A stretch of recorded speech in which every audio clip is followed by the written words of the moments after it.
105 North Avenue, 52. Prepare to be fucked by the long dick of the law.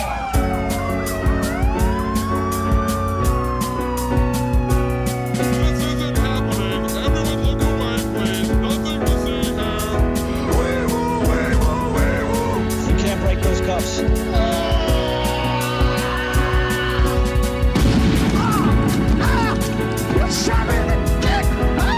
Take him away, Ty.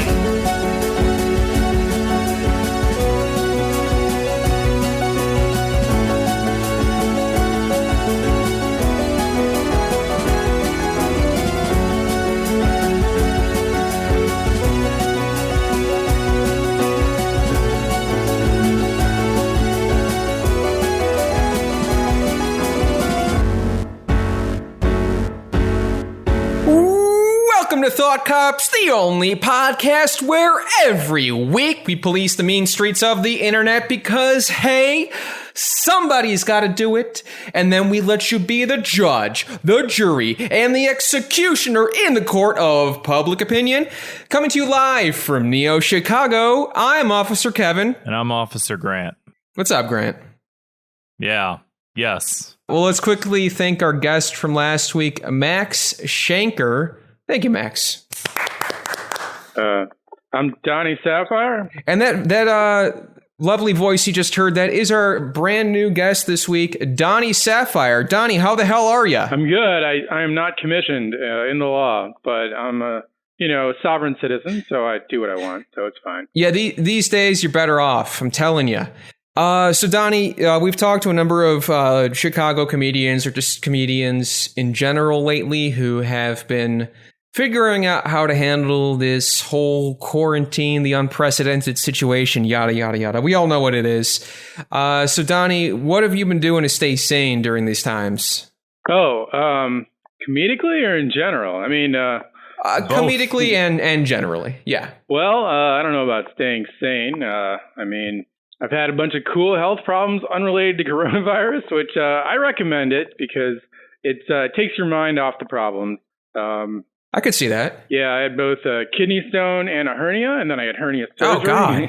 Jeez. I'm fucking sorry. That's terrible. And I picked the cool hernia surgery. You can get the one that's like smaller and less painful, but like it leaves you with robotic mesh implanted in your body, which is fine for 90% of people. Then the other 10% have horrible agonizing pain for the rest of their lives. So I was like, I'm going to get the more painful surgery without the 10% chance of chronic pain, which is fine. But it makes your... That seems fair. It makes your guts swell up like a watermelon for 2 weeks. So I was just doing that. Oh, wow. But that's certainly a good distraction from everything going on in the news and whatnot. Yeah, I mean, still doing some comedy. I do some Zoom mics and I guest on people's podcasts. Doing a couple test podcast runs with some people. I might launch something. And then I was the host of this show every other Thursday at Beer Miscuous in Lincoln Park called Love Below, with my boys Sorab, Faruzesh, Cameron Miller, Emma Hillier, and Dan Cass, all good people. And we've been looking at rebooting it digitally, which is fun. There's nothing better than a comedy show that turns into an overstaffed podcast. So yeah, nice. I mean, it's something. I mean, you take what you have and you build it into something to evolve with the times. So yeah, that's what we're trying to do. Just the only difference is Grant and I are typically not in the same room anymore, but yeah, I don't know. We make it work. I think that's better. We're going to try to do it in a room, but all wearing masks and sitting 6 feet away from each other. I don't know. It's going to be weird, but exciting. And those are two of my favorite adjectives to throw together in a sentence. So, and I still have a job, which is weird. Also, I feel some shame and privilege about that, but it's cool. We're just we're trying to pretend that nothing has gone wrong in the world since March, and we're doing okay with that. That's great. Yeah, for now, at any moment the entire country could just set on fire, and then we're just going to have to resort to fleeing through the underbrush for our lives. But we all know that feeling. It's 2020, people. Yeah, but in the meantime, we have podcasts, thank God. And until that happens, let's just do what we're doing. So we got a little bit of show news of our own, as I've mentioned in the last several episodes. We've been a lot more active on Twitch recently. Twitch.tv/ThoughtCops. Give us a follow. Subscribe if you got an Amazon Prime account and want to put those dollars to some good use. Watch us play Super Nintendo. Watch us rank our favorite brands of water bottles. This week, me and Nico were ranking our favorite Family Guy characters. So that was really fun. I'm still very upset that you put Lois in tier C. Unacceptable. I mean, I was just kind of going off memory, and I feel, I don't know. Just check it out, everybody. To rehash the situation wouldn't be of use to either of us. So yeah, give us a follow on Twitch every Sunday and Tuesday night from 7 p.m. to 9 p.m. CST. Come hang out. It's a good time, and we'll mix it up every week. It's a good time. It's a good time. Okay, I believe you. Jesus. We also released another episode of our spin-off podcast, Fire Bros, recently. Check that out if you want some extra content to listen to during these times. I know you're bored. I know that's why you're here. You're looking to kill another hour. Go ahead and throw us a couple bucks over at patreon.com/thoughtcops, where Grant and I review all kinds of multimedia and decide whether or not it is safe for public consumption. It's a good bit. It's a good name for something too. Moving right along, though, let's get to our very favorite, very famous segment of the show. 2 minutes of hate. No, hold on. I got a different segment that I got to get to right now. We haven't done this one in a while, but I'd like to bring back a fan favorite, beef before potatoes. One, my biggest beef before potatoes is fucking Discord right now. I feel like I'm recording inside of like a fucking empty fucking barrel with how I can hear you guys right now. But no. So I got some beef, and before we get to the potatoes portion of the show, so we have this theme song cover contest, correct, Kevin? That is correct. And we've gotten 2 entries so far. Is that correct? Am I getting the facts straight? That is also correct. All right. So our last submission was sent in by Firecloud, our granddad. He sent us an email with an audio file and said #plagiarism, haha, good acoustic cover though, and then sent us this file. I listened to like 5 seconds of it, and it sounded exactly like one of the acoustic covers I did like a long time ago for some of the older episodes. And I just tossed it at the end of the episode, and it sounded similar enough, but it's just like an audio. It's just an acoustic guitar, and it's just like 5 chords, Sure. So I listened to it, and I'm just like, yeah, it's probably. I'll give him the benefit of the doubt. Who would cheat at a participation contest, right? I mean, that'd be a stupid thing, right? A theme song cover contest. That'd be pretty low. Yeah, pretty low. Theme song cover contest, and there's no winner. You don't win anything. We just play your song, right? Who would cheat at that? Yeah, we made that extremely clear. Yeah. So he was bragging about it on the Discord. He was bragging about it to everyone that he knew, that he cheated at the contest, and he just sent me my own song, and we were stupid enough to play it. Later on, that is correct. Yeah, later on, he sent an email that said, guys, I was trolling. I said #plagiarism in the email because I stole it off an old podcast of yours. I thought you'd recognize the work. I did, but sometimes in video games, Kevin, you play video games. You're familiar with video game logic. Sometimes video games let you cheat, correct? That is correct. So I was thinking back to these Twitch streams that we've been doing, and you were playing Legend of Zelda. Which one? The Link to the Past? Link's Awakening. So in Link's Awakening, when you steal from the shop, as you did, your name for the rest of the game gets permanently changed to Thief, right? So instead of Link, every character calls you Thief from the rest of the game. So now anytime Firecloud gets mentioned on the podcast, from here on out, his name will be referred to as Cheater. And in the Discord channel, his nickname will be changed to Cheater. And he'll have to live with that being his name. And he'll never be credited for anything again. Does that sound like a fair punishment? That sounds fair to me. All right. And two ways that he can change this. One is if he takes a video of himself eating a pumpkin and not like drinking a pumpkin spice latte or anything like that, but like actually eating from a pumpkin with a spoon. I want a video of him doing that I can verify that that's him doing it, because I've always wanted to see that. Throughout my entire life, I've wanted to see a cheater eating a pumpkin. And also that's he has very specific. Yeah, but cheater, pumpkin eater. I want to see it. I've been told that my entire life. I want to see it. And then real quick, I'd like to add. I would like to see his. Wait, no, he's not a liar. I was going to say I'd like to see his pants on fire. But well, we could arrange for that too. But my demand number 2 is that he has to take guitar lessons and come up with his own version of the theme song. If he can do those two things, we will give him his identity back. But up until that point, he gets referred to as cheater. Every time he leaves a voicemail, I'm gonna have Zwick change his introduction to cheater instead of his name, which I don't even remember anymore. Hey, but speaking of that cover contest, if anyone wants to cover the theme song, we'll throw it on the episode, and it's a good time, I guess. We had one entry so far. Yep, only one. How about that, folks? Anyway, before I was rudely interrupted there, 2 minutes of hate, that very famous, very favorite part of the show where we like to blanket punish all the annoying crap that we see on the internet every single day, doom scrolling ourselves to death. So without further ado, my 2 minutes of hate this week is red flag movies. Have you guys seen this on Twitter where I guess it's mostly women who are like, if a guy likes such and such movie, it's a red flag movie. Yes. And I know it's like there's some truth to like how's the phrase go? Idolizing someone for the wrong reasons. But it's more like just a random assortment of movies have been deemed red flag movies. And it seems like it's for the purpose of not wanting to hear someone drone on and on about it, which I get it.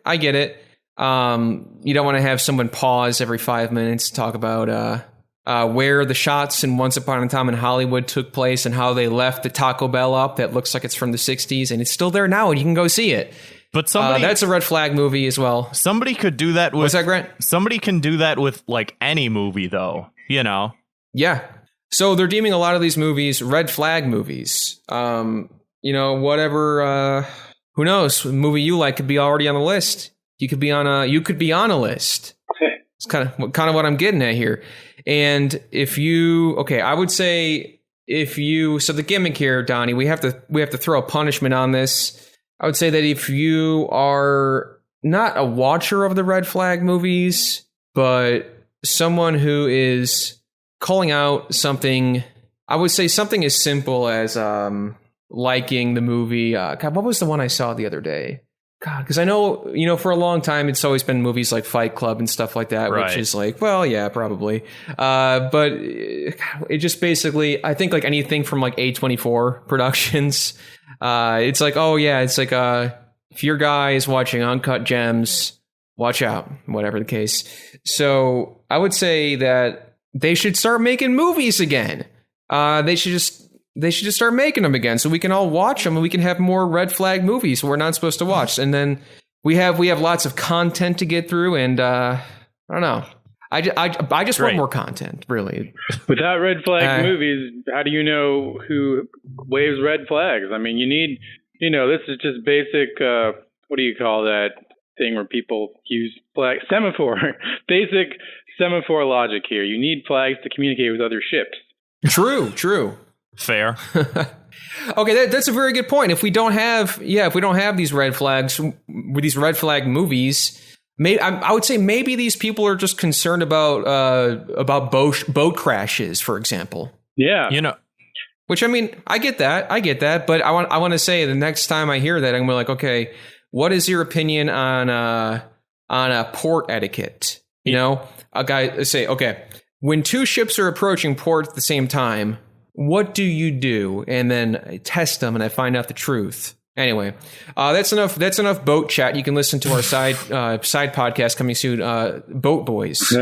Hell yeah. But Donnie, you got something you want to get off your chest for us this week? 2 minutes of hate of your own? Well, I feel a little bad going in on this because I know the people involved are probably just doing their best, but as an extremely popular, well-known comedian, sure, I do my share of open mics in the pre-pandemic time, and now that we're not allowed to congregate with others in enclosed spaces, open mics have gone to two formats: online and parks.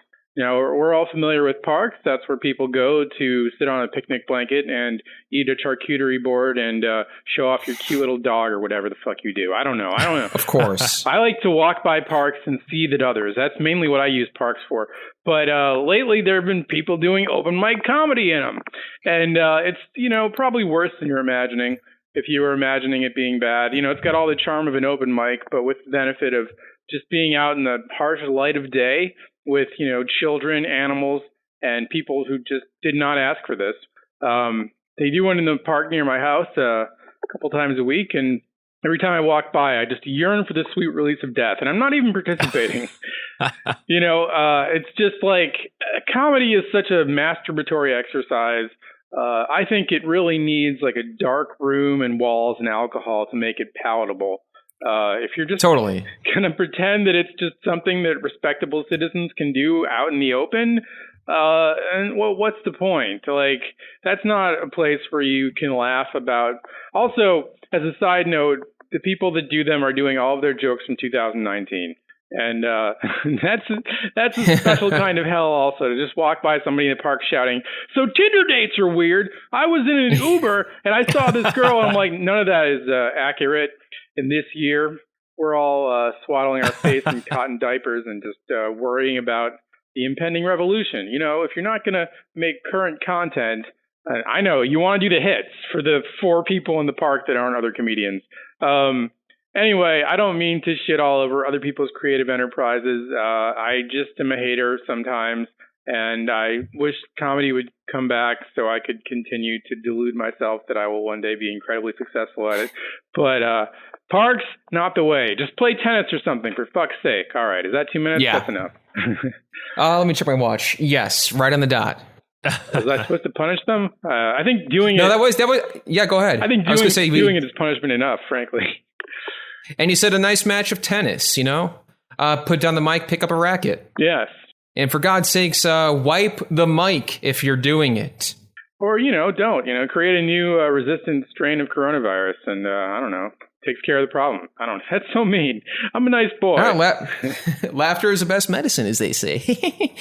Grant, what's your 2 minutes of hate? All right, my 2 minutes of hate this week. I had a whole fucking thing. I was going to be sincere this week. I had a thing that I really wanted to fucking pour my heart out about, and it had nuance, and it had sincerity, and it had that depressing fucking tinge of reality that I always try and draw into the show to make everybody's lives a little bit worse. But all I can fucking complain about right now is goddamn technical problems while trying to do a podcast. I'm so angry. I'm so fucking angry at Discord and my computer and technology in general and the internet, and it's all bad and it never works.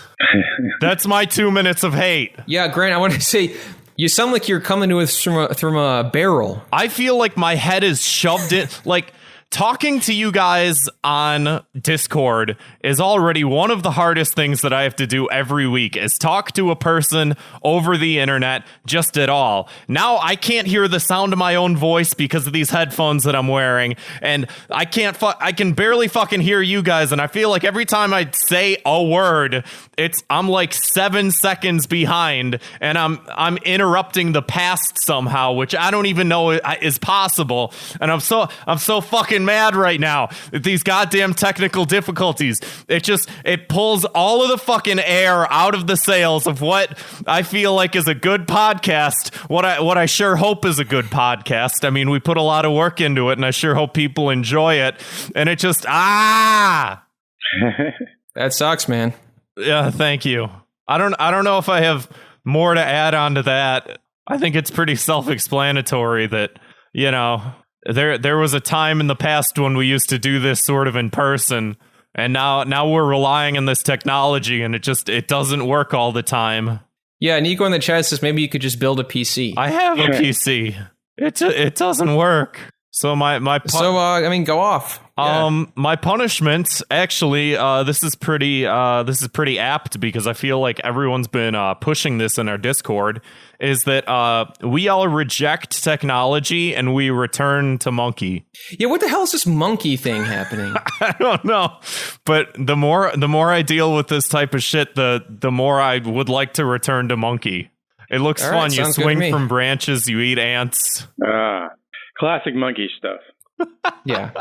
I would just like to also add on to my thing that everyone doing the park mics, I'm just jealous and I respect you all for trying. I just hate that we live in 2020. Do your thing, man. God, we're all trying to cope as best we can. But it sucks that it's come to this in general. Agreed. I mean, at least they're not in the back of a bar. Yeah, well, shit, if you are the people that are doing comedy indoors right now, you're heroes. I hope you've all had the virus already and you have antibodies. That's my assumption, and I'm not going to look too deeply into it. Do you think that's probably for the best? Do you think that like live outdoor comedy would be better if more people were, because there's a certain aspect to doing open mics and stuff like that where you walk up and you sort of have an attitude of like, this is how I will be perceived by an audience. Do you think that if more people just shoved that like straight out the window and just went like, I'm just gonna make a giant fucking asshole out of myself and make the biggest spectacle possible, that like, do you think it'd be better or worse?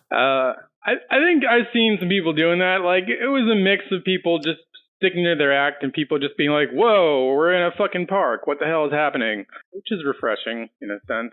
Yeah. Speaking of refreshing, if you haven't listened to Thought Cops before, every week we investigate the internet's outrage-inducing news stories, and then we sentence each perpetrator to a cruel and quite unusual punishment. So let's begin. Grant? What? Anything you want to be?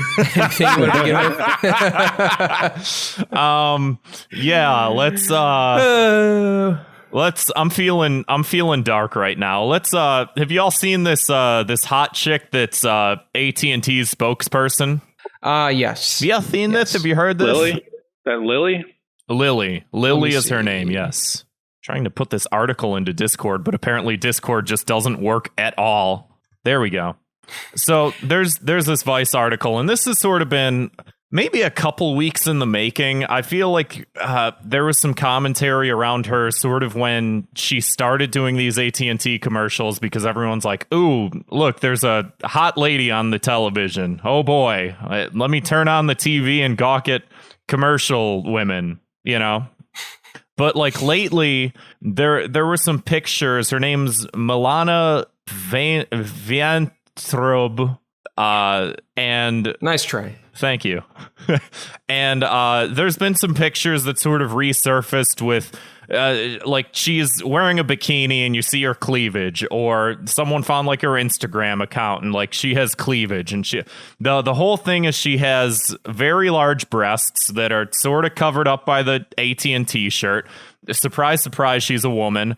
And now like every single comment that I've seen regarding any of this within the past like a couple weeks, maybe going into like a month or so, but has been milky mommy milky. Let me see those giant milkers. I want milk. These are the comment section or something? Yeah, of like the Instagram page on AT&T, or like any of the commercials or any of the comments on Twitter has always been milky mommy milky, which not only like has turned into like a form of targeted sexual harassment, but is also just like disgusting. I hate that. I've only heard that term used in Nico's voicemails. Or I was seeing it a lot with Abby Shapiro, but it's hit her now too. It's hit Lily from AT&T, and there's this video actually of her responding to it, because of course she's aware of it, and I'm gonna put this in the chat real quick. Is cool. People really care about that. And there's a negative byproduct of that. And maybe it just has to be with being a person on the internet, or maybe it's specific to being a woman on the internet. But it's because of your tits. And so, listen, that's why I'm here.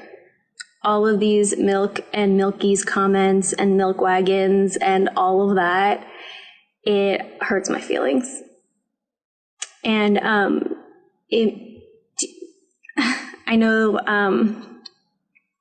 it's just dehumanizing and a little objectifying and sad. It makes me sad. So I know that part of what you guys are trying to do is be funny, and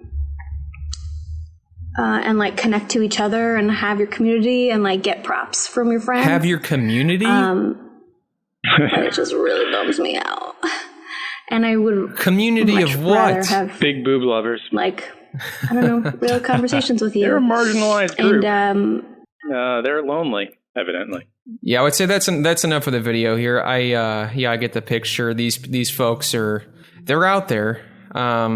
This is just so bizarre, man. It's just like, who is this, a YouTube commercial or a TV commercial? I've never seen it. The video or her commercials? No, like her commercials. Like I guess I don't really watch like live TV anymore. They're just AT&T commercials. Yeah. Okay. It's just like kind of like how people were obsessed with Flo from Progressive for a while. Yeah, that's the first thing that came to my mind too. People got nothing better to do than be like, hey, there's a pretty girl in a commercial. All right. Like, the internet is full of pretty girls. Like, what? I mean, I don't understand why you would get obsessed with a girl in a commercial where she's just wearing cell phone store shirt. Like, it's not a sexy costume. And B, it also just proves that everyone is way too online in 2020. Like, the fact that she has to become aware of this and make a video to respond. I don't know. I don't mean to be like that Tyler the Creator tweet where he's like, how is internet bullying real? Just turn the computer off. But like, you know, it's a classic. Probably if you didn't read the comments on shit, but you know, I mean, it sucks when you get spam and then even your fans, because that's what happens. People who are your fans, like as if you could be a fan of a cell phone commercial, are like, hey, I love your work, but you know, I've noticed you're getting a lot of stuff online. You should respond to that. And at that point, your brain is completely broken. Like, no, you shouldn't. I don't think. For real, yeah. And Sleep Science brings up a good point in the chat. He says both this actor and Flo are improv comedians. Yeah, I think they're both from like UCB or something. The article also says here she is supposed to play Squirrel Girl in a Marvel TV show that didn't air, so that this is her biggest role instead of playing a Marvel superhero, which I'm sure would not have gone over any differently. Yeah, but I think the thing with like this type of like what happened with this is yeah, like I agree with the Tyler the Creator thing of like, yeah, it's just whatever, it's the internet, right? Log off, go away, blah blah blah. But I think that there does sort of hit a point of like critical mass with this, where it's like, okay, this is the meme now, and it's like she just sort of was chosen by the long unwieldy dick of the internet for people to just point at and just collectively all jerk off to, which is sort of like kind of gross in its own sort of right, you know. I have a punishment for this. Go off, King. So I want to say a lot of these people who are commenting things like this about mommy milkers, milk, I want to say they're also of the political mind to call people they don't agree with soy boys. So my punishment is take away the natural milk. You don't get milk anymore. You don't get, you don't get 2%. You don't get skimmed. You don't get nothing. You only get soy milk. That's good. That's it. Or almond milk. You gotta, you'll be seeing a big nut. And then you'll be like, huh, you won't be busting one. You'll be drinking one. All right. That is the word, because remember when all the alt-right people were like drinking milk as a show of like genetic strength or whatever? Yeah. So that would take away their only power, as it were. Speaking of taking power, I saw this weird article the other day here. It was it's titled "Is Sleep a Feminist Issue?" This is how men steal our sleep. Jesus. So I guess I'm a bit of a snorer. I snore in my sleep. I drool on my pillow. I flail around in my night terrors, and I've probably stolen a few hours of sleep here and there. But I don't. Does that make me not an ally if I do that? I don't know what's going on in my sleep. I don't know what the hell's happening. My girlfriend always wakes me up to tell me I've been snoring, and I don't recommend doing this. But what I do is deny it. Just a terrible strategy. There's only two people there, and the other person has pretty good evidence. I'm just like, no, I wasn't snoring. I don't know who was. Burglar, not me. I mean, to be fair, in the court of law, if it's your word against hers, it's just sort of like a null point. Like, it's just like, well, it's he said, she said. How do we know who's right? So technically, you win by default with that one. I don't know if I have a whole lot else to say on this, because Sleep Science in the chat actually brought up a good point. He says this is why couples should have separate beds, which is, I think, a great point. I think we should go back to Leave It to Beaver style, where, no, women aren't going to be covered by men's sweat and saliva from their sleep. And maybe I'm just speaking from personal experience. What? But fuck? Let's just go back. Let's just go back to classic, 1950s television mode. We're both in separate beds. Dinner's over. Let's go. I'm not even talking bunk beds. I'm talking beds at the other side of the room. Social distancing. I hate to piss on your little bit of a celebratory parade here, but if you read the article, you would know that that's not really like what it's about. I don't think it has anything to do with. You know what? What? I didn't read the article. I actually only saw a screenshot of the headline, so that's about the amount of research I do. Oh, because I got the article here. Well, enlighten me. So there's a line in this article. This is stylist.co.uk. There is a sleep gap, just like there's a pay gap between men and women. There's a sleep gap, and part of it's gendered. Part of that is women have certain roles. If I look at how much time my husband spends getting ready in the morning versus how much time I do, and I'm pretty minimal, I got it down to a maximum of 15 minutes, and that's with drying my hair, but he spends a maximum of 3 minutes. So it has to do with, like, how long it takes people to get ready before sleep and after sleep. Huh. So it's not just like men like draping women with their bodies and bodily fluids. I think the most feminist thing you can do is have insomnia, because my girlfriend outsleeps me based on that. She gets a full extra 2 hours at night, and maybe I catch a half an hour extra in the morning. But, overall, she's winning for sure. So insomnia is feminism, in my opinion. I agree. So this video has been going around Twitter. It's been making the rounds, as you say. The one that I saw that had the most retweets is, quote, "This is the dumbest video I've ever seen." And then a couple other people retweeted it saying, like, "Oh my God, this idiot girl doesn't believe that math is real," or something like that. So this is that video. I was just doing my makeup for work, and I just wanted to tell you guys about how I don't think math is real. And I know that, like, it's real because we all, like, learn it in school or whatever, but who came up with this concept? And you're like, Pythagoras. But how? How did he come up with this? He was living in, like, I don't know, whenever he was living, but it was not now, where you can, like, have technology and stuff, Like, he didn't even have plumbing. And he was like, let me worry about y equals mx plus b. Which, first of all, how would you even figure that out? How would you, like, start on the concept of algebra? Like, what did you need it for? Because, like, I get, like, addition. Like, hey, if I take 2 apples and then add 3, it's 5, But how would you come up with the concept of, like, algebra? Because what would you need it for? You know what I mean? Like, what would you need it for back then? You didn't need it, so why would you come up with it? Okay, well, going back to the sleep debt there. See, this is the difference. Guys, all we gotta do is brush our teeth and comb our hair and ladies spend the whole morning talking about Pythagoras. It's true. It is. Typical women. So there's a second video here, it looks like.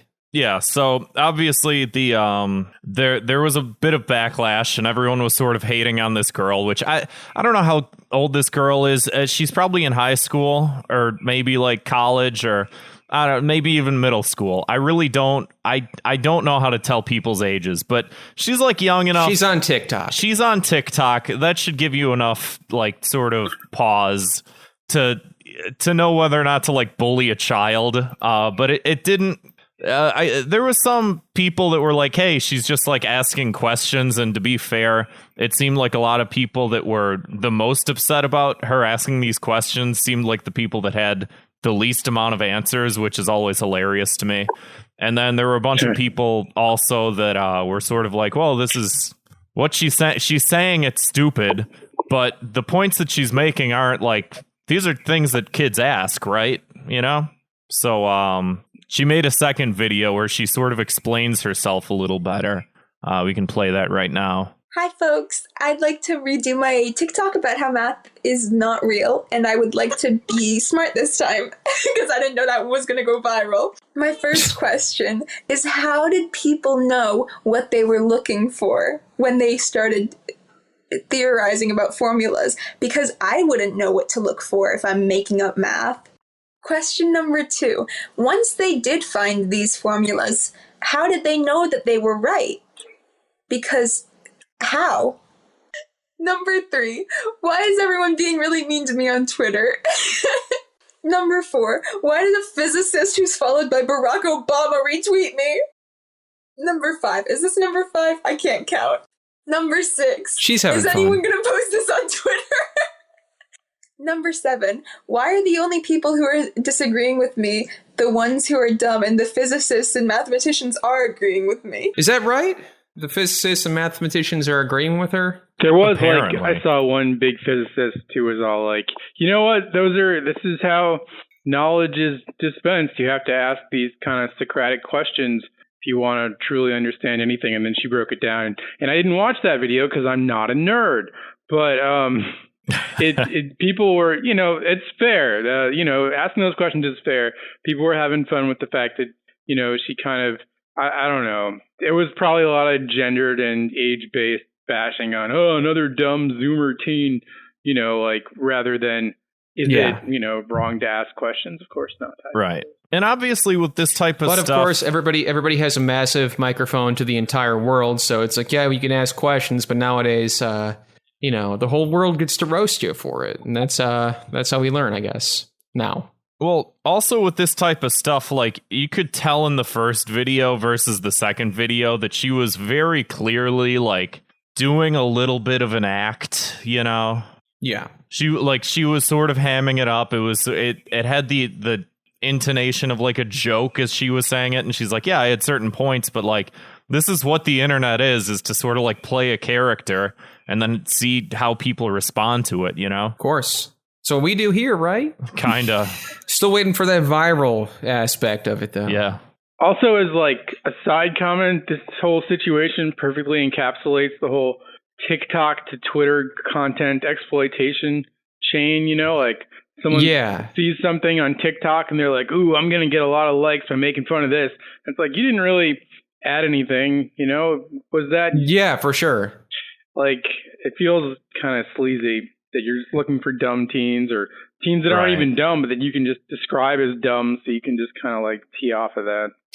Yeah, that's a good point. I've like never thought of it that way, but yeah, the weird pipeline from TikTok to Twitter, where pretty much every TikTok posted on Twitter is meant to do so to laugh at it. Well, and it's funny too, because a lot of these TikTok users don't have Twitter accounts. Like, she created a Twitter account so that she could like respond to all the harassment she was getting, which is it does sort of make you think about the fact that it's like, yeah, you're making fun of these people on a completely different platform and they're not even there to sort of like defend it. Like, it's one thing if you're commenting on the video on that platform, but to sort of drag it somewhere else and make someone like respond to those engagements in that sort of way is sort of, it's weird. Yeah, it feels gross. I mean, I don't know. That was the good thing about Vine back in the day, is everyone had to have a Twitter account. So if you were going to dunk on someone's Vine, they'd be right there to send their Vine followers after you.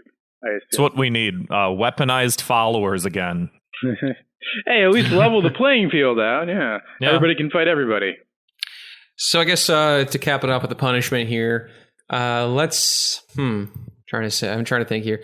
There's probably some angle about, I guess, giving her you know what? I got it. So she said that one of the physicists who's followed by Barack Obama is retweeting her.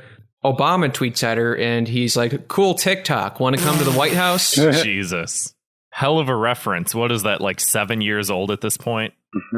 Something like that. I think that she and everyone else that was like making fun of her, I think that everyone should have to take like the history of math class, you know? Like, because everyone's taken math classes, but these are questions that are like, well, why did you have to know, you know, the fucking Pythagorean theorem all the way back then? Like, why would you have to know that? And so everyone has to take a class that's like, well, back then when people were building things and building buildings and shit, and they didn't have calculators, like, they had to use this equation, and you have to sit there and you have to learn, and we'll have a better society as a result. Yeah, I mean, I've heard people say similar things as far as like learning a foreign language. Like, well, what about when we get that thing from Back to the Future, where if you just speak into it, everybody knows what they're saying? Why are we bothering learning all these words from other countries and being able to talk to each other now? Let's just wait. Because that doesn't exist. Right. Speaking of things that don't exist yet, Amazon is launching. Thank you. I was like, here we go. Strap in. Amazon has a new fitness tracker that sounds like a body shaming, tone policing disaster. That is the headline from this article on Gizmodo. So they are, of course, Amazon is having a fitness Fitbit, basically. So it measures things like activity and sleep, and it offers labs for experimental apps with partners. And it also has the ability to scan your body fat percentage using your phone, as well as analyze the tone that you're speaking in. Jesus. So that's interesting. They just kind of threw that in at the end. Like, yeah, you know, you can track your BMI, you can, go for runs, track how far you ran. You can tell if everybody thinks you're a piece of shit based on the way you talk every day and you didn't know it. So yeah, it's a great way to lose weight. And I wonder, I don't know why they tacked that on, but they also say here, the app will give you a little slider so you can drag your finger on it to show what it would look like if you had more or less body fat. So I guess this thing just takes a picture, or you take a picture of yourself and you can slide your personal, I don't know, it's just kind of weird. It's like you can slide the scale down. So this is what I would look like with 10 pounds heavier, 20 pounds heavier, 50 pounds lighter. I don't know. Is this the next step for fitness on our phones? I don't know. But I can see why some people would think this whole thing is weird. And by the way, stop me if I sound like an asshole, because I don't have the app yet. I don't know what I sound like. That's crazy that there's a way to analyze the tone of your voice to let you know if you sound like an asshole. Technology, has it come too far? Or is this maybe the dawn of a new era of robot-enforced civility? Perhaps. I mean, I can't help but think of some assholes that I know that I would love for a computer to tell them they're assholes. But not me, though. I'm good. I wouldn't use it because I know that I don't ever sound like that. So that's the problem. People that would use this are not the people that need it, I wouldn't think. Yeah, it's like if you do a podcast, of course, because everybody has one now, and you've had to listen to hundreds of hours of yourself talking like Grant and I have, you pick up on things where like, oh yeah, that's what I sound like, that's what I do here, that's what I do. And it's a great way to get extremely self-conscious. But at the same time, you don't have to buy the app.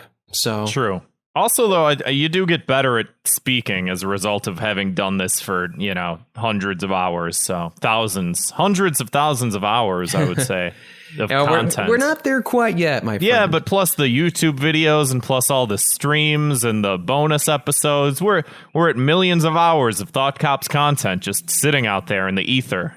Millions of hours of potential blackmail. That's true. Why do you Why do you need an app to let you know if you sound like an asshole? Just make a sound recording. Yeah. Exactly. But then, all of these features, I mean, the fat image thing, that just sounds like Facetune on steroids. Or yeah, exactly. Yeah, for real. I mean, I guess it was inevitable to be heading that direction, but I can also see that being a problem for like people with body image issues. Sure. Yeah.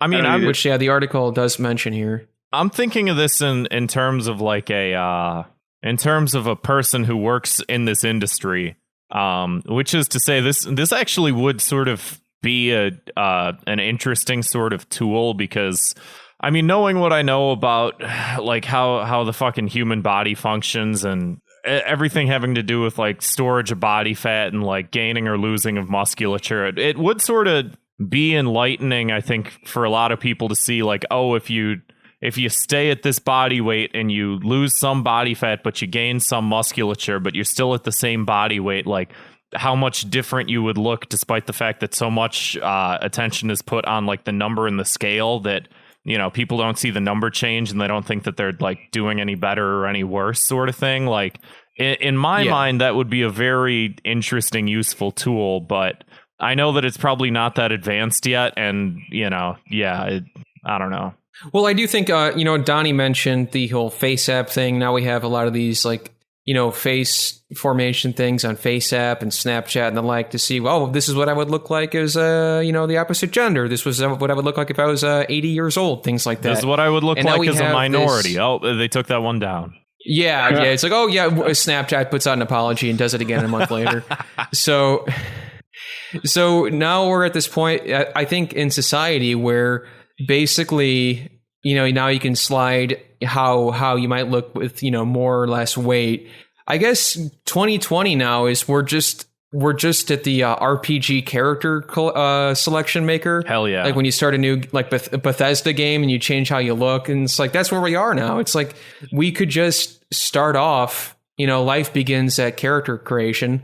We could just start off there, and for the rest of us who've already been alive, we can already alter, we can go back and retroactively alter how we could look otherwise, basically, by changing all these sliders and everything like that. Beautiful. I guess that's where we're at, and I think that's a fair punishment if unless anyone else has to say anything about this. No, I think that's perfect. I mean, if I had one, I would just play with that feature, probably not do the rest of it. Also, I used to weigh 150 pounds more, so I know what I'd look like if I put a ton of weight on, but I would still play with that feature to the exclusion of all the other features, and just would be a fun feature for them to put on your phone. Why don't they already have that on those apps? Just because it's terrible for people? Probably that's the reason. Yeah. I mean, all the apps are bad for us, but they're fun. It sounds like fun. I'd fuck around with that all day. Just be like, what if I was 400 pounds heavier? What would I look like then? What about 500? I would literally do nothing else. That seems like a productive use of your time. I mean, what else am I doing right now? That's a good point. Anything else you want to hit here, Grant? Yeah, I want to do one more just because I saw this earlier today, and it may be one of the funnier things that I've seen on Twitter in a while. And this is just another example of like never double down. If someone's making fun of you on the internet, like either don't respond to it or like just be in on the joke. A lot of times if you're in on the joke, people just sort of leave you alone. But people have a habit of just doubling down and making themselves look like even bigger jackasses. So this is at Mr. Billy Bounce. His name is Billy Back the Blue. A lot of bees. If y'all have seen, you've probably seen this picture of, when someone on Twitter responds to you, and let's say it's like someone who's right wing or they're hateful or they're this or they're that, and it's always like a guy in a pickup truck wearing a pair of sunglasses, like the dad sunglasses, the ergonomically designed dad sunglasses, sometimes MAGA hat, sometimes no, but it's always a guy in a car wearing sunglasses. And someone pointed out that like this Billy Back the Blue guy is is in this this collection of photographs that people send around. So his response to this is, so it has come to my attention that this image of me in this collage has been circulating for a while now. I have not given anyone permission to use my photo. In all cases, will be reported to Twitter for copyright. Beautiful. Okay, yeah, this is really a rogues gallery here. If you could see this, it's basically a bunch of selfies of people who. It's the side of Twitter. Okay, so it's like people like to rag on people with anime avatars, and you could probably do the same for anybody who took a selfie of themselves in a truck, especially wearing sunglasses, because there's a whole collage here. And yeah, you said Billy Back the Blue. Yeah, he's up there, and he found out. Yeah, like you said, he's in this collage, which is sort of you know. And I must have seen this collage like hundreds of times. Like it's they all sort of look the same, but it's just one of those things where it's like, oh, when you tweet about the riots happening and these guys jump into your replies, and it's always this picture. And like for this guy to just find out that he's sort of like famous by association is hilarious. Yeah. I loved seeing this around, and honestly, this is the best outcome. I would have to say that one of the sunglasses in the car guys finds out and throws a shit fit about it. You could only wish for such an outcome for this great classic reply meme, and I love to think of him sitting on his computer because he tweets from web. Okay, it says Twitter for iPhone, but it's funnier to imagine he tweets from the web. And he's just sitting there clicking on every single person that retweets this tweet and reporting them for copyright violation. You can't quote me. I own the copyright. I love there's actually some people here in the profile or the replies who are saying, hey, hello, Billy. I'm a lawyer. I think this would make a solid case under the Ligma Copyright Act of 2020. I would love to represent you in court. Please DM me if you are interested. Hell yeah. And there's a bunch of these. There's one guy said, you copyrighted your face, and he says, it's my original work. his OC. Yeah. Why are they always in their car? I know other people have asked this question about this picture, but like, what is it? It's just like, I look cool in my car. I guess, and it's always at these like unflattering angles too. Yeah. Maybe it's just like a boomer thing of like boomers just love their cars. Boomers love their cars. Me love car. Me love car. Me take picture in car. Look at me. And then it's like we look at you and then you end up in a collage and now it's a lawsuit. But so if you another one of my favorite parts of this story is if you click his account and you scroll through his account, he has about 100 billion posts of like how mad he isn't. Like he's melting down. The amount of tweets that he's tweeted regarding this whole situation within this like 2-hour time frame is hilarious. Are the liberals asleep? Here's a weird one. Did mommy put you in the crib yet? Real patriots stand up. It says, I never met a racist who likes pop smoke. Also, what is down bad? Like he's also having a stroke online. I think I'm starting to think maybe this is trolling. Unfortunately, I don't know, but like some of these, I'd like to believe it's not, but it's definitely possible. I'm going to drop a Rachel slur if this doesn't stop. Come on. Yeah, that's true. He says getting called a fake troll account. You might be right. Fuck. That just damn it! I hate when this fucking happens. This ruined all of my happiness. I was so happy to find this, and now I'm so sad. I mentioned this a couple episodes ago, where it's like finding out Santa Claus isn't real. Every time I find one of these guys, and I'm like, oh man, I'm digging through their tweets, and it's like, oh yeah, it's a gimmick. Damn it. I don't know though. It's hard to say. Like maybe he started to try to be funny. If you go back 6 or 7 hours, they're not that funny. Well, like part where he's saying he's Jewish and everyone has equal rights, and He also repeatedly mentions how much he likes rap music, which doesn't seem like a troll thing. That does seem like a sincere Blue Lives Matter guy. He's like, I love Nate Dogg. I couldn't be racist. So, the one thing though, I just can't tell anymore. On August 26th is when his tweets began. And then that's also the day that he found out his image was on there. Like, why would he be on the image if he didn't have a Twitter until that day? That's a troll account. Fuck. I also think, though, I remember seeing other tweets that were there before when I looked at this earlier today. So maybe he deleted some old shit. He could have. Oh, yeah. That's possible.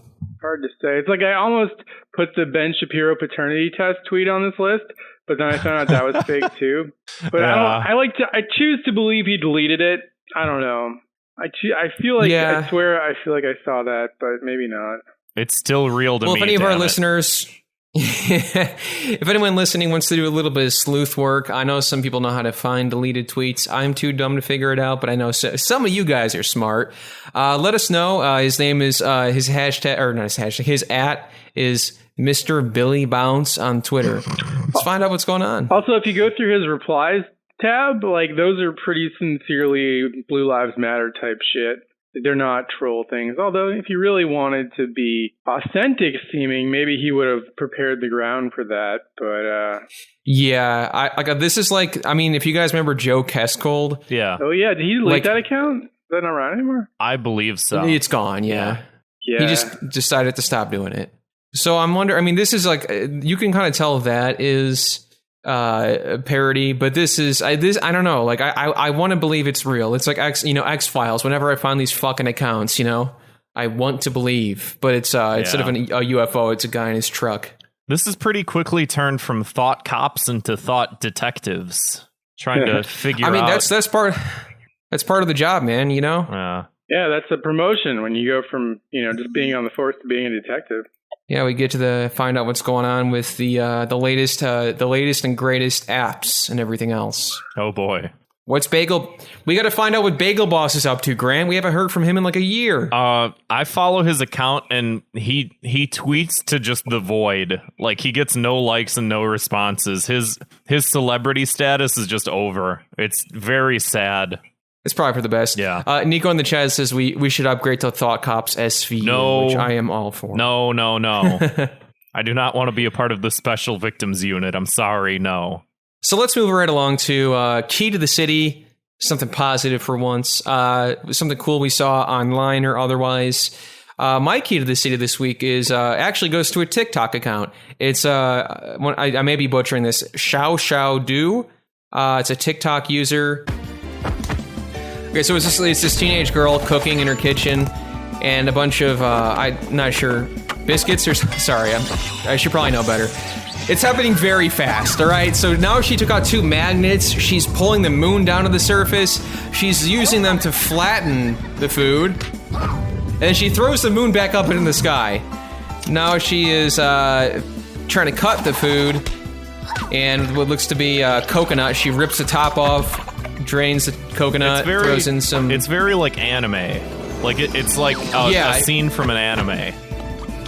She calls a hawk. She breaks the eggs open in midair. She's spitting the batter.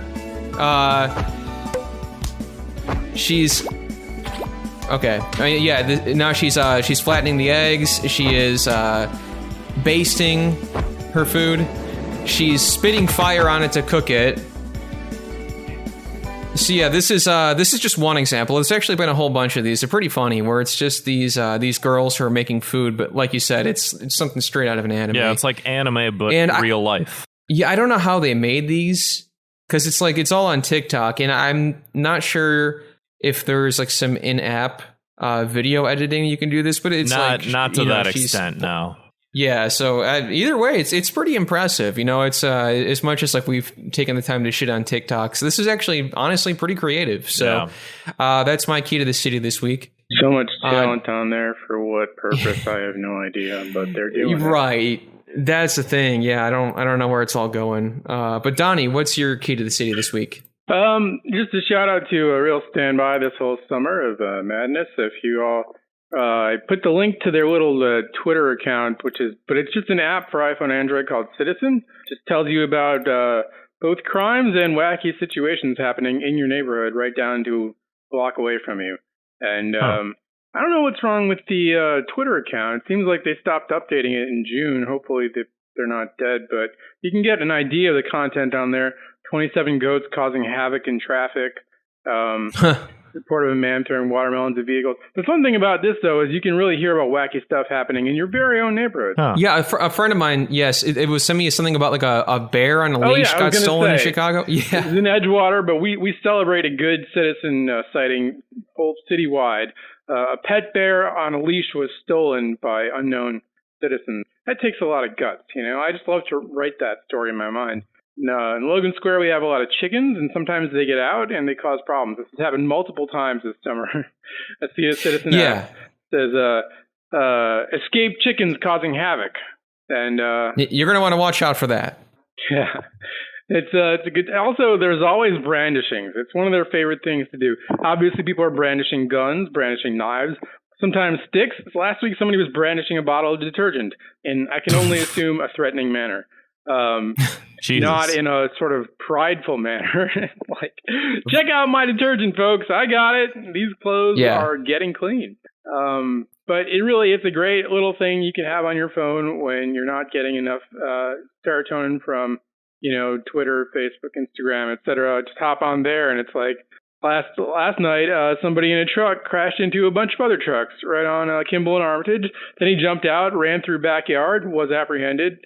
And people, the best part is like the comments. People will just roast whoever's doing it in the comments. And I really appreciate the creativity that goes into some of those comments. Cool. Yeah, that's at best_of_citizen on Twitter. Yeah. And yeah, I'm going to get the app myself because I've been seeing, like, my friends have been sending me stuff like that. And I'm, you know, for my own safety, I would like to avoid the bear. I don't know if it was ever recovered. I don't know. Might be out there still. Oh, you know, remember that fucking Humboldt Park gator a year ago? Yeah. Yeah. Yeah, that must have been on here too. Chance the Snapper. Grant, what do you got for us this week? Give us something nice. I got something nice. So this is like my new fucking obsession. I've had previous obsessions to videos similar to this in the past that I've brought in. This is no different. This is Nick Lutzko, who I guess he's doing like the music for like one of Tim and Eric's tours, and he also works for Super Deluxe and College Humor and all of this stuff. But he put this video up of him like singing and playing guitar in his grandmother's basement, quote unquote. And it's first of all, it's fucking brilliant. It's amazing to listen to, and then just like the visuals, just because you can't see it on a podcast, but the visuals of his red sweaty face as he's singing this ridiculous song is fucking amazing.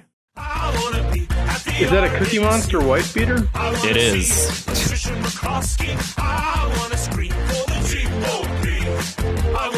Just like as he yells, his eyes get wider and wider, and the veins in his neck are just like ready to burst.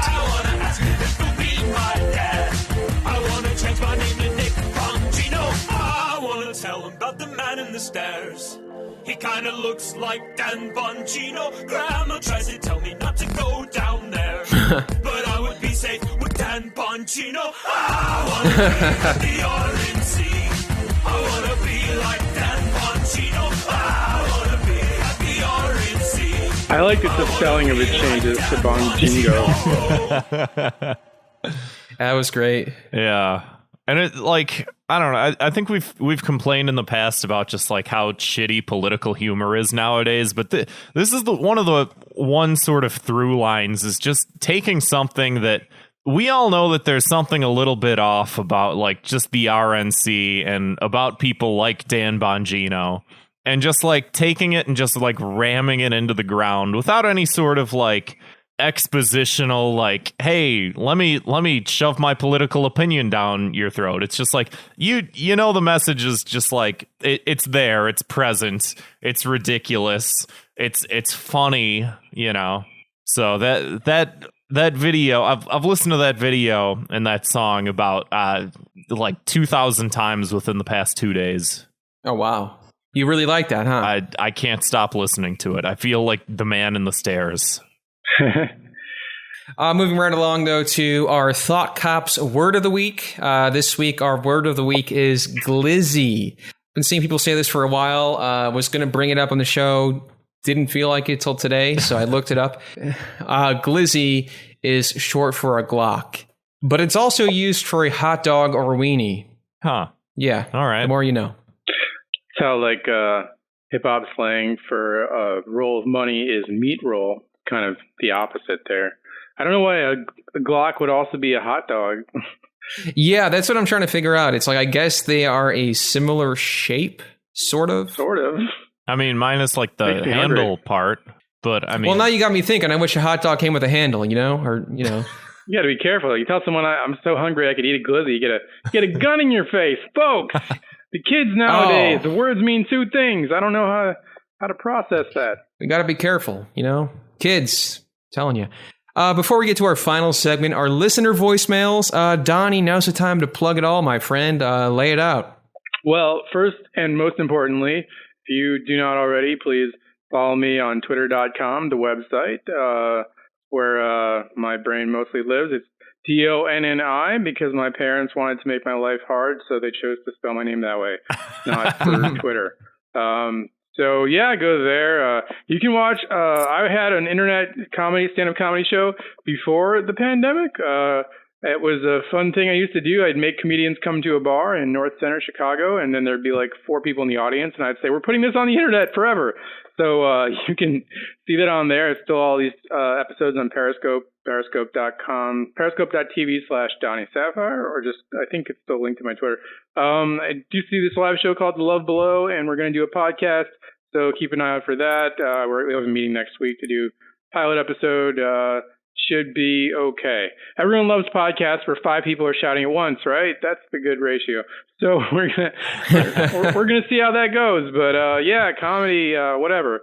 Winter Leagues now. When we get the vaccine, it'll be back as validly as ever, probably. And until then, we'll just do whatever we can to stay sane. We'll keep our eyes open. And yeah, I think I got to say it's a little bit suspicious that you were doing Zoom mics basically before the pandemic. I'm wondering if maybe you saw this coming. But I courageously refused to continue as soon as the pandemic happened. You saw everybody else doing it, and you're like, nah, man, not for me. I'm a pioneer. Time for new things, like being sad in private. Hell yeah. Oh, I've been doing that for a long time. True, the pioneer in that field as well. So moving right along to our listener voicemails, feel free to give us a call. We'll play it on the show, 312-788-7361. You can also send us an audio file to thoughtcopspodcast@gmail.com. Let's hit it. This is the Discord news for this week. After the ladies took back Nico's makeup and girly shit corner from the guys last week, the discussion on walking speed started. The discussion devolved to the point where Grant suggested serial lawbayer put tags in the shoes of the girlie seeing, making her lean forward permanently and therefore increasing her walking speed. What the fuck? Other comments were, I only walk slow if I'm being gay, to which serial lawbayer responded, the only people that I've ever met to walk faster than feels comfortable are the gays. Lacambra nicely concluded the conversation by saying, imagine walking. Starlit Alpha and Sleep Science started arguing about the definition of centrism in #LoonyBin, with Yosef occasionally chiming in. That sounds about right. Between the long paragraphs written by the first two, Yosef said that he felt like he was having a stroke. After all parties involved lost interest in the topic, the conversation turned back to photos of rare steak and an instruction video on how to make perfect Brussels sprouts at home. In the newly named Outrage channel, Kevin started a conversation on people that complain about riots who aren't affected by them. After well-thought-out replies, Nico said, I want more free money. To which Grant replied, you're a woman on the internet. Just put your Venmo in your Twitter bio. Grant, stop stealing my bit. In #RealMusic, Grant declared that his ex of 2 years finally kicked him off her Spotify family plan. Our condolences. I saw that. In Hong Kong cartoons, people have been talking about anime. I can only assume because I don't read that shit. I'm not a virgin. In #Visual Media, Yosef and Sleep Science got into a back and forth about what is a cinephile. The argument ended with Sleep Science getting called out for not recognizing a line from Social Media Manager Job Downtown short film. You'd think he'd like short films. That was funny. In #Lifts, Yosef admitted to using a machine that squeezes his pecs. The jokes were so obvious, no one made them. Matt Zwick, the editor, gave his key to the city to the Discord news bit. Thanks, buddy. We appreciate it. This week's Discord news has been presented to you by Booty Aficionado 96 and IO Rum Runner. Thank you. Pirate mode. Thanks, guys. That's always great. So yeah, that's a little rundown of what's happening in our Discord for the week. If you want, if you honestly, we talk about the podcast chat, the live episodes. That's for the Patreon people. But if you want to just come hang out in the regular channels and debate what is or is not a cinephile, that's free. Whatever. It's come follow us on social media at Real Thought Cops on Twitter, at Thought Cops on Instagram, and DM us or scroll long enough till you find the link to our Discord. I love that half of those. Yeah, thanks, guys. That was awesome. Yeah, I love that half of those were like Yosef and Sleep Science got into an argument and it went on for like 3 hours. And he's not kidding. That's the thing. Yeah. Fool. Hey, Thought Cops. It's Cheater. Who? Cheater.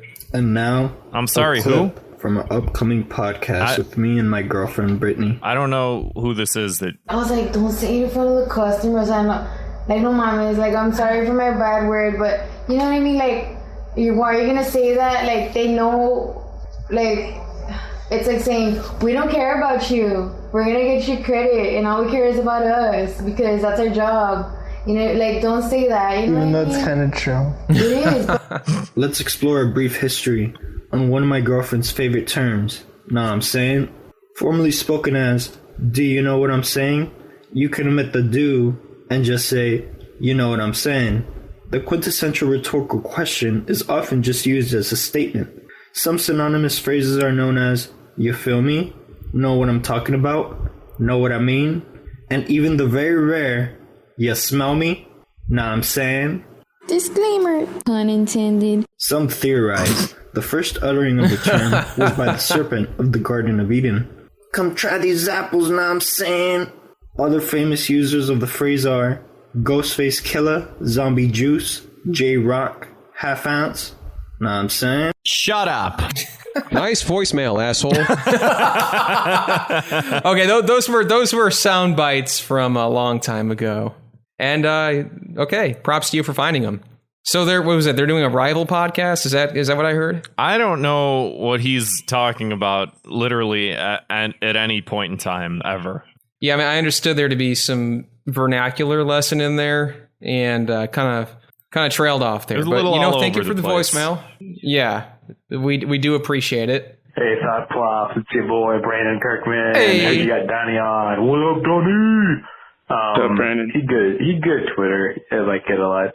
I was just thinking, if you had the choice and you could delete one word out of existence, would you either go with epic or would you go with wifey? And why is it the same person? Anyways, stay fresh, stay hydrated, and let's all hope that Tucker Carlson commits suicide sometime soon. Bye. Bye. No in Minecraft on that. Oh, wait for the flush. Wait. I think I heard a flush. Suicide is a classic personal fashion. choice. It was so you don't have to add Minecraft. Yeah. So to remove from the general lexicon, epic or wifey. I mean, I think epic is much worse. No, you're wrong. You don't think so? Wifey. Epic, whatever. It's bad enough. But everybody knows epic. But wifey. I never want to hear a human being say the word wifey ever. It's terrible. Yeah, but what if you have a small wife? I mean, you need a diminutive for that situation. I guess. I mean, like what about like wifette or like waifu, lil wife? Like like lil wife, like Lil Bow Wow, you know, lil something wife. to denote. Yeah. You know, I thought I hated people who scalped retro video games for like $100, $200 on eBay, but I found a group of people I hate more. I hate people who hoard like retro band shirts from like the 80s or 90s or even the 2000s, and then they think that people are going to pay $400. If you think I'm going to pay $400 for some vintage Stone Roses or Sis t-shirt, you're sorely mistaken. Punishment, I get to steal their retro shirts. Okay. Not sure that's how eBay works. What niche problems she comes in with? Yeah, so that went from hoarding retro video games to hoarding concert T-shirts from the 80s, if I understood correctly. Well, hoarding is a problem. That's why they made that show, to combat the problem in our society. So true, Bay. In these unprecedented times, you're going to want to stock up on canned goods, non-perishables, retro video games, and of course, old band tees. Because the zombies will respect that when they see you in a Whitesnake shirt. They'll be like, all right. Exactly, yeah. They're like, oh, you were there? 89, that was you up in the front? Brother, come on, bring it in. Fit in. Well, that just about does it for the show today. Donnie, thanks a ton for coming on, man. Pleasure being on. Thanks for having me. Yeah, absolutely. Thanks, everybody, for listening. Feel free to leave us a voicemail, as I said, 312-788-7361, or you can send us a file to thoughtcopspodcast@gmail.com. You can always, like I said, join the Discord, or if you feel like throwing us a few bucks, getting us some extra content, helping us out, hit us up over at patreon.com/thoughtcops. We'll see you next time. I'm gonna shove a fucking power drill into my temple now. Bye.